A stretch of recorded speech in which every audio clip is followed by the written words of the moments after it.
Ada satu momen yang paling terasa itu adalah waktu dia sakit ya. Momen yang paling luar biasa itu karena kami belajar dari sakitnya itu. Itu memang momen yang paling luar biasa. Dia itu bagaimana dia menerima ikhlasnya dengan sakit itu. Bahkan dia sedang antri berobat kan, Darmais itu kan pasiennya lumayan banyak itu. Sampai satu hari itu antriannya 700 orang antri gitu. Tapi memang di Darmais itu manajemennya bagus ya, sehingga 700 orang itu pun bisa setengah hari sudah selesai. Dan selama menunggu itu dia bekerja bisa 3 juz. Itu yang kami belajar sama dia itu, luar biasa. Padahal dia menahan sakitnya. Momen yang paling spesial itulah waktu dia itu sakit itu, karena kami belajar dari situ. Momen-momen yang lain ya memang banyak juga sih. Momen-momen yang lain. Dulu pernah ada waktu dia kecil dulu nanya dulu, yang selalu saya ingat dan selalu saya sampaikan ke dia karena itu lucu ya. Waktu kami berjalan naik mobil di Komplek Perwira itu di Sipin, dia masih SMP lah itu. Itu selalu saya ingatkan kamu tuh. Dia tanya, Bi, kenapa lah Korem itu lambangnya Garuda? Kenapa burung Garuda lambangnya? Saya nggak bisa jawab. Jadi saya jawab aja dengan lucu-lucuan. Ya kan tidak mungkin ulat bulu bang. Kan tidak mungkin lambangnya ulat bulu. Pastilah yang burung Garuda yang gagah. Jadi itu dia ketawa kakak-kakak itu yang selalu saya ingatkan dengan dia itu pertanyaan nama yang itu tuh ini ya jawabnya. Ambil jawabnya kan tidak mungkin ulat bulu, ya kan? Pastilah burung Garuda atau banteng atau apa kan. Nah, itu karena saya tidak bisa jawab kenapa burung Garuda. Itu momen-momen yang sangat luar biasa. Ahmad ini memang banyak momen-momen yang kalau kita ingat ya banyak sekali lah momen-momennya yang luar biasa. Yang paling terasa sekali adalah waktu dia sakit itu, yang karena kami banyak belajar momen sakitnya itu, apalagi istrinya juga sangat sabar ya. Dia berpisah dengan anaknya kan. Anaknya di Jambi, dia di Jakarta berobat. Nah, itu banyak belajar kami dengan dia. Nah, di samping yang berkesan tuh memang Ustadz Ahmad tuh menyamankan, kemudian juga dirasakan juga oleh keluarga besar ya. Kalau ada Ustadz Ahmad itu suasana tuh menjadi hidup gitu. Seperti tadi dibilang ya sama Bu Ija tuh memang ada saja ide-idenya gitu kan untuk ini seperti ini seperti ini. Kalau momen kumpul-kumpul keluarga itu memang kalau nggak ada Ustadz Ahmad tuh semuanya merasa kehilangan gitu dengan adanya Ustadz Ahmad. Nah, kemudian contohnya misalnya yang paling berkesan lagi ketika ya di akhir 6 bulan ya bersamai Ustadz Ahmad di rumah sakit itu memang tidak pernah satu patah kata pun keluar keluhan yang dari mulut Ahmad. Itu sangat berkesan betul ya, dari penyakit yang dia rasakan gitu kan 6 bulan dirawat gitu. Kalau ditanya Ahmad apa keluhan, nggak ada Umi. Itu sangat memberikan kesan yang luar biasa ke dalam hati kami. Apa memang Ahmad ini memang nggak ada? Makanya kami berkeyakinan sekali Ustadz Ahmad ini sembuh gitu ya. Nah, tapi ternyata Allah memanggilnya gitu. Nah, kemudian misalnya pernah yang paling berkesan lagi di terakhir itu adalah ketika Ustadz Zaki adik-adiknya datang besuk Ustadz Ahmad nih. Jadi menangis kan Ustadz Ahmad nih. Apa kata Ustadz nih? Jawab Ustadz Ahmad nih dengan tegarnya. Ustadz Ahmad bilang, Zaki sini. Zaki menangis tadi itu melihat abang karena kasihan ya, atau karena nangis karena maksudnya kasihan dengan kondisi abang katanya kan, atau karena ya menangis karena kita sudah lama tidak ketemu gitu kan berapa bulan ya. Kalau seandainya Zaki atau Faruk nangis melihat kasihan dengan abang, berarti tidak menerima apa yang Allah tetapkan. Dia pun yang mengingatkan kita yang sehat gitu ya. Jadi luar biasa memang akidah dan keyakinan Ustadz Ahmad ini. Jadi itu berkesan sekali ya. Dia setiap apa yang Allah berikan itu memang ridho dia gitu. Ridho, tidak pernah dia menyesali gitu. Kenapa lah ya, seperti nggak pernah kata-kata kenapa, pertanyaan, keluh kesah tuh nggak ada gitu. Bahkan kalau ditanya bilang ya Mat, kalau Mat ini sakit, ini segala macam, nggak ada Umi, nggak apa-apa Umi. Nah itu terus jawabnya gitu kan. Nah jadi menenteramkan lah gitu ya.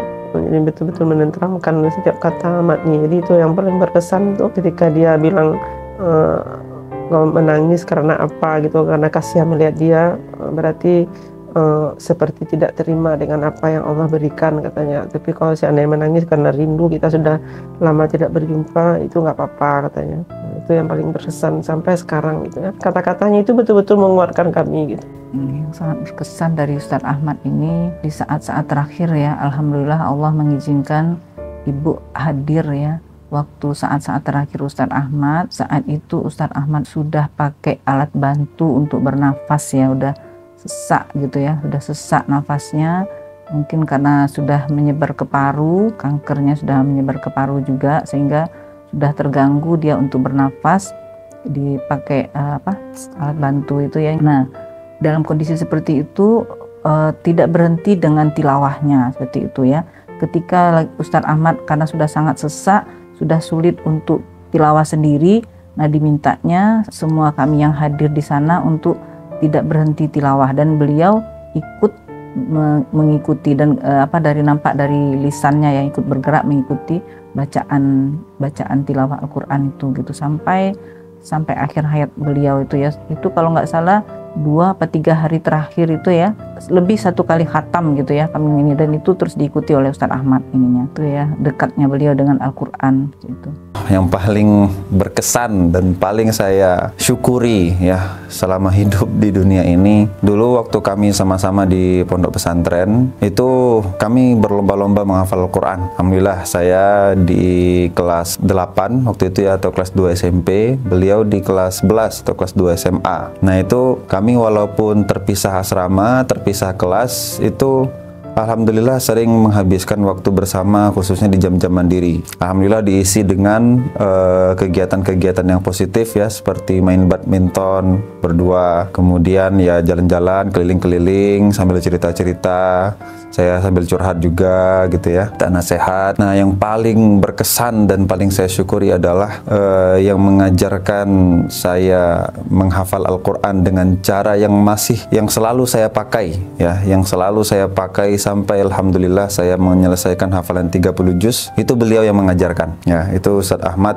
Bang Ahmad yang mengajarkan saya cara atau metode menghafal Al-Quran, yang alhamdulillah tentu ini sudah ketentuan Allah juga, bagi saya itu sangat cocok untuk saya, dan saya pakai sampai saya menyelesaikan hafalan 30 juz. Nah itu yang paling saya ingat, paling saya kenang, paling saya syukuri, dan saya berharap, saya berdoa kepada Allah semoga ini menjadi pahala jariah untuk beliau. Yang belum tersampaikan, alhamdulillah di masa-masa akhir beliau itu saya diberikan Allah kesempatan untuk bisa mendampinginya cukup sering dan cukup banyak ya. Jadi beliau itu 6 bulan di Jakarta di Rumah Sakit Darmais menjalani pengobatan dari penyakitnya. Kemudian saya itu ya karena saya tetap beraktivitas di pondok, mengajar dan membina santri, jadi dalam 6 bulan itu ada 1 kali di pertengahan selama kurang lebih 1 minggu atau 2 minggu itu saya mendampingi beliau menggantikan Abi ya, menggantikan Abi dan Umi. Abi dan Umi pulang sebentar ke Jambi, saya menggantikan. Nah itu alhamdulillah banyak sekali yang sudah kami perbincangkan, kami bercerita dan juga saling memotivasi, saling menasehati, saling memberikan tazkirah untuk bersyukur atas banyaknya nikmat Allah yang Allah berikan kepada keluarga kami. Kemudian saya pulang. Kemudian di bulan ke-6 ketika mendapat kabar beliau sudah stadium 4, sudah kankernya itu sudah menyebar ya, dan nafasnya sudah sesak, itu saya, adik saya Faruk, kakak saya Kak Afifah, itu kami sepakat untuk berangkat ke Jakarta pada saat itu juga. Jadi ya, menyerahkan semua amanah yang di Jambi kepada orang-orang yang ada. Kemudian kami berangkat ke Jakarta dan waktu pertama sekali datang itu memang langsung ya biasalah ya, karena kita selalu bersama, ya biasanya kita berkumpul dalam keadaan yang senang, bahagia. Ya kalau kami di keluarga kami alhamdulillah itu setiap pekan memang ada jadwal untuk tausiah ya, tausiah keluarga. Nah biasanya berkumpul dalam suasana yang syahdu dan suasana yang sangat kami nikmati. Namun pada saat itu memang ya pecahlah tangis kami melihat tersebut, tapi insya Allah tetap yakin dan tetap percaya dengan ketentuan Allah, dengan takdir yang terbaik yang telah Allah siapkan ya untuk keluarga kami, dan siap dengan apapun yang akan terjadi di masa depan. Maka pada saat itu doa-doa terus kami lantunkan, kemudian tilawah Al-Quran, kemudian juga terus mendampingi beliau sampai akhirnya kami keluarga memutuskan untuk membawa beliau pulang ya ke Jambi, dan saat itu sudah tidak sadarkan diri, sudah masa kritisnya, sudah sudah tidak, ya kurang respon lah ketika dipanggil. Itu alhamdulillah kami masih terus mendampingi dan terus ya mentalkinkan beliau, mendoakan beliau. Untuk keseluruhannya momen dengan Bang Ahmad itu semuanya berharga, tidak ada yang tidak berkesan, semuanya berkesan. Yang mungkin yang juga luar biasa ya, di samping beliau itu juga seorang guru, kemudian beliau tuh sangat konsisten dengan nilai-nilai Islami dalam kehidupan beliau dan juga berusaha memperjuangkan penerapan nilai Islami itu di pondok pesantren dan di lingkungan pendidikan di Asidiki ini. Beliau juga karena sebagai seorang generasi muda yang sangat update ya dengan seluruh perkembangan yang ada gitu ya. Jadi pemikiran beliau tuh sangat strategis dan juga jauh ke depan gitu ya. Jadi luar biasa. Jadi ingat dulu ya, yang dulu ide kita perlu ada HRD gitu ya, Departemen HRD itu dulu emang awalnya juga dari beliau gitu ya, bagaimana kita memanage ya. Jadi ide dan pemikiran beliau itu yang memang sangat strategis gitu ya. Kemudian di samping itu ya beliau sangat disukai oleh anak-anak ya gitu, sangat disukai anak-anak gitu. Anak-anak tuh sangat berkesan ya beliau tuh, karena pinter ya dengan anak-anak itu. Kadang ada kadang disuruh-suruhin, kadang dimainin juga gitu, kadang emang sangat diperhatikan gitu. Jadi emang anak-anak itu sangat berkesan sekali dengan Ustaz Ahmad itu. Walaupun kadang dimarahi Ustaz Ahmad tuh mereka tidak merasa dimarahi gitu ya oleh Ustaz Ahmad gitu ya. Begitu dekat ya Ustaz Ahmad tuh dengan siswa di Asidiki. Dan bahkan kalau anak putra ya dulu angkatan awal-awal tuh dulu kalau ditanya tuh siapa ustadz yang paling favorit di mereka tuh biasanya selalu jawabnya Ustaz Ahmad gitu. Sampai anak-anak putra tuh mengikuti gayanya Ustaz Ahmad ya gitu.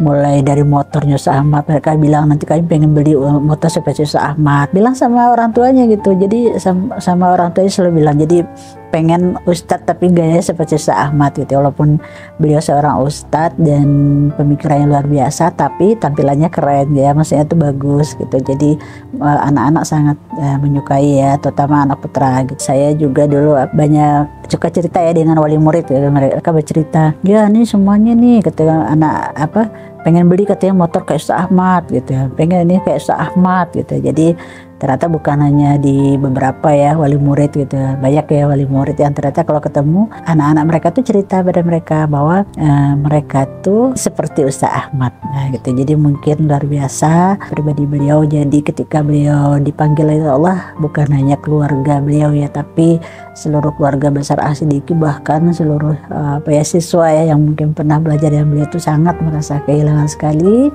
Dan ya mudah-mudahan ya kebaikan beliau selama ini itu menjadi sesuatu yang diikuti ya oleh generasi siswa Asidiki, alumni Asidiki, dan juga seluruh yang ada di Asidiki. Dan mudah-mudahan itu menjadi amal soleh beliau, dan kita mendoakan semoga ya Ustadz Ahmad bersama di surga Allah insyaallah. Dan mudah-mudahan kita juga bisa mengikuti ya nilai-nilai semangat perjuangan beliau luar biasa, nilai-nilai konsisten beliau dengan nilai Islami dan pengorbanan yang luar biasa, ketangguhan yang luar biasa, dan layak untuk dijadikan contoh ya di tengah zaman yang saat ini orang kehilangan contoh, dan beliau adalah sosok yang bisa menjadi rujukan generasi muda sekarang. Masih sangat-sangat terasa sekali perjuangan atau apa yang dilakukannya ya. Beliau pernah mengatakan mastatoktum gitu ya, maksimal ya, semaksimal mungkin ya dalam melaksanakan sesuatu, termasuk dalam berdakwah. Saya sekarang menggantikan posisi beliau ya sebagai Ketua Departemen Pendidikan Karakter di Asidiki. Ini satu pekerjaan yang luar biasa ya, berat sekali. Kapasitas kita sangat-sangat berbeda ya Ustaz Ahmad. Mungkin ya tidak bisa menggantikan apa yang beliau pernah lakukan. Hal yang paling berkesan dengan Ustaz Ahmad itu adalah ketika beliau menyampaikan pesan di kegiatan penutupan ALC pegawai pada waktu itu ya. Beliau menyampaikan pesan kepada kita semuanya untuk fattaqullaha mastata'tum. Itu yang sampai sekarang sangat membekas bagi saya, dan itu sangat saya ingat sekali gitu ya. Beliau menyampaikan bahwa kita sebagai seorang muslim harus fattaqullaha mastata'tum. bertakwa kepada Allah sesuai dengan kesanggupan. Dan kesanggupan yang beliau inginkan, yang beliau harapkan dari kita semuanya adalah kesanggupan yang maksimal ya, sebagai seorang jundi yang mungkin selama ini kita masih banyak sekali gitu ya kelemahan-kelemahan, tapi itu tidak menjadikan sebuah alasan kita untuk mastata'tum, sesuai dengan kesanggupan kita gitu. Jadi beliau mengajarkan kepada kita bahwa mastata'tum itu adalah sampai akhir hayat kita ya, kita tetap melakukan kebaikan sebagaimana yang Allah inginkan, dan itu dibuktikan oleh Ustadz Ahmad. Beliau istiqomah insya Allah ya hingga ajal menjemput beliau. Banyak hal beliau itu 10 tahun ya di bawah saya gitu ya, tapi memang tidak menampakkan sebagaimana orang yang enggan ya menyampaikan sesuatu yang tidak pas mungkin menurut kita pada orang lain yang dianggap lebih tua. Artinya beliau orang yang mau mengingatkan kalau ada sesuatu yang tidak tepat yang kita lakukan. Namun juga beliau mau ya membuka diri untuk saling berdiskusi terhadap apa yang mungkin kita sendiri belum sepakat terhadap hal yang kita bicarakan gitu ya. Dan beliau meskipun kami ya bahkan sangat sering ya tidak berada dalam pendapat yang sama, tapi alhamdulillah bisa saling menerima ya apa saja yang mungkin pada akhirnya kami menemukan titik tengah dari apa yang kami bicarakan gitu ya. Nah itu yang paling teringat dengan beliau gitu ya. Itu mungkin momen yang berkesan bersama Ustaz Ahmad adalah momen ketika bersama-sama, baik itu dalam perjalanan, ketika menunggu rapat, beliau selalu memberikan semangat kepada semua, utamanya kepada Ana, untuk lebih mengetahui berbagai kemudahan dalam menggunakan teknologi, dan terbukti beliau mengajarkan dan mempermudah Ana juga dalam menggunakan teknologi, utamanya untuk rapat, untuk pembelajaran. Nah itu terkesan sekali. Kemudian juga dalam perjalanan juga beliau selalu inspiratif, dan itu mungkin tidak bisa dilupakan sampai saat ini. Momen menurut Ana yang diantaranya ya, yang spesial itu menurut Ana adalah ketika Ana bertemu dengan beliau di rumah sakit, bukan rumah sakit ya, di belakang rumah sakit Darmais ketika itu ya. Perjuangan luar biasa yang beliau lakukan dengan segala macam penyakit yang beliau derita, itu beliau tetap bisa senyum, Masya Allah ya, tetap bisa menghibur. Ketika itu Ana mau masuk ke ruangan beliau, diingatkan sama Ustaz Zaki, Ustaz kalau bisa jangan diajak pembicaraan yang berat, jadi yang menyenangkan saja, seperti itu. Begitu Ana masuk, Ana tidak kuat melihat beliau gitu, Insya Allah ya. Beliau tetap bisa senyum. Dan ketika itu Ana juga tidak kuat melihat beliau gitu. Hampir 1 menitan Ana terdiam saja, menundukkan kepala, tidak telah melihat beliau karena sudah lama juga tidak bertemu, dan bertemu saat itu rasanya sangat berat bagi Ana, tapi beliau luar biasa gitu.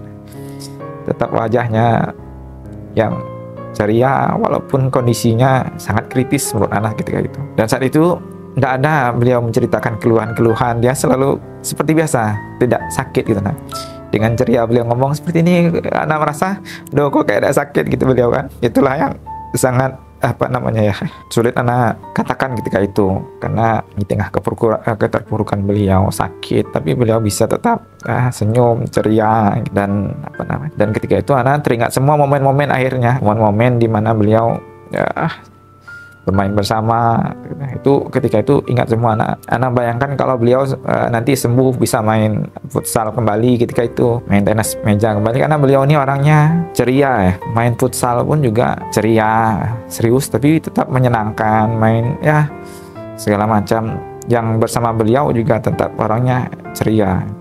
Ini yang sangat membekas di diri Ana ya. Walaupun saat ini Ana belum bisa seperti beliau, bagaimana dalam keadaan yang susah pun tetap bisa menyenangkan orang lain ketika melihatnya. Ini yang sangat belum bisa Ana contoh dari beliau. Mudah-mudahan Ana bisa mengikuti lah, setidaknya apa yang beliau lakukan itu bisa Ana contoh, bisa menyenangkan banyak orang walaupun dirinya tidak bahagia saat itu seperti itu. Di awal kan memang bersama beliau ya, di Asidiki ini khususnya. Tentunya banyak sebenarnya ingin anak lakukan bersama beliau di Asidiki ini. Keluhan kita dulu awalnya sama, mengeluhkan tentang karakter anak-anak didik kita seperti itu. Kemudian apa nih rencana ke depan seperti itu. Hal yang paling berkesan di Asidiki ini, kalau kita itu kan kalau mau libur ataupun baru masuk sekolah itu mempunyai kebiasaan tuh kita main futsal bareng-bareng ustadz-ustadznya gitu. Dan ketika itu saya itu sering ya menjadi apa istilahnya, menjadi orang untuk men-booking lapangan gitu. Nah ketika itu kita itu sudah list nama siapa-siapa saja yang hadir, yang ikut main gitu. Nah, ketika itu beliau memberikan pesan, kan kita ngelistnya di WhatsApp grup. Beliau mengatakan begini, Ustadz, kita niatkan olahraga ini hanya karena Allah gitu. Kita mencari kesehatan, mencari kebugaran agar kuat menjalankan ibadah kepada Allah gitu. Nah, ini saya membacanya ketika itu menjadi apa ya, motivasi tersendiri ataupun mengingatkan saya, oh ternyata benar kalau kita hanya main itu tujuannya untuk senang-senang, untuk bermain-main saja gitu. Tetapi dari sisi lain beliau menyadarkan kita bahwa kalau kita niatkan karena Allah, maka ini semuanya akan banyak manfaatnya. Kalau kita tidak diniatkan, ya kita hanya main-main saja gitu, senang-senang saja sama teman-teman. Tapi beliau memberi tahu di grup ketika itu, kita niatkan karena Allah agar kita kuat, kita sehat dalam menjalankan agama atau menjalankan ibadah gitu. Nah ini apa namanya, sebagai pengingat bagi saya ketika itu, dan saya itu sih salah satu yang sangat berkesan ataupun yang teringat dari momen yang beliau berikan ataupun nasihat yang beliau berikan gitu. Yang paling berkesan adalah saat membersamai beliau ketika kami satu mobil dan kami berbagi cerita tentang banyak hal. Nah, di situ anak pribadi semakin mengenal sosok almarhum Ustaz Ahmad, dan disitulah kesan positif itu semakin menguat tentang pribadi beliau yang bukan hanya soleh tetapi muslih, bukan hanya baik secara personal tetapi beliau betul-betul pribadi yang mengabdikan dirinya untuk orang lain dan memikirkan orang lain sepenuh hatinya. Mungkin kalau boleh bercerita, beberapa waktu yang lalu sempat bermimpi bertemu dengan beliau, dan ketika itu menyampaikan beberapa hal dan bahkan menyampaikan tentang, jadi seolah ada mesin waktu ya, bertemu di dalam mimpi itu kembali ke masa lalu, dan ketika itu menyampaikan kepada beliau bahwa beberapa waktu ke depan abang akan wafat. Nah ketika itu ingin menyampaikan supaya kita memperbaiki banyak hal ya, tapi waktu itu tidak sempat ketemu dengan beliau dan keburu bangun. Jadi ya kehilangan pasti ya, pasti, dan mudah-mudahan kita bisa bertemu lagi Ustadz Ahmad tentunya di tempat yang jauh lebih baik, tempat yang sama-sama kita rindukan, yaitu surganya Allah Subhanahu wa taala. Ada orang yang senang menantikan Ramadan karena banyaknya kuliner ya. Ada juga orang yang senang dalam bulan Ramadan karena mungkin akan dapat THR. Ada orang yang senang di bulan Ramadan karena nanti mungkin akan mendapatkan pakaian baru atau mengumpul keluarga. Tapi kita sebagai orang yang beriman, orang soleh dan mensolehkan orang lain harus punya nilai lebih. Ya, kita menanti-nantikan bulan Ramadan karena kita tidak sabar betapa inginnya kita dosa-dosa kita diampuni oleh Allah Subhanahu wa taala. Betapa inginnya kita hijrah secara total, betapa inginnya kita mengajak keluarga besar kita untuk bisa bersama-sama meraih surganya dan ridhonya Allah Subhanahu wa taala.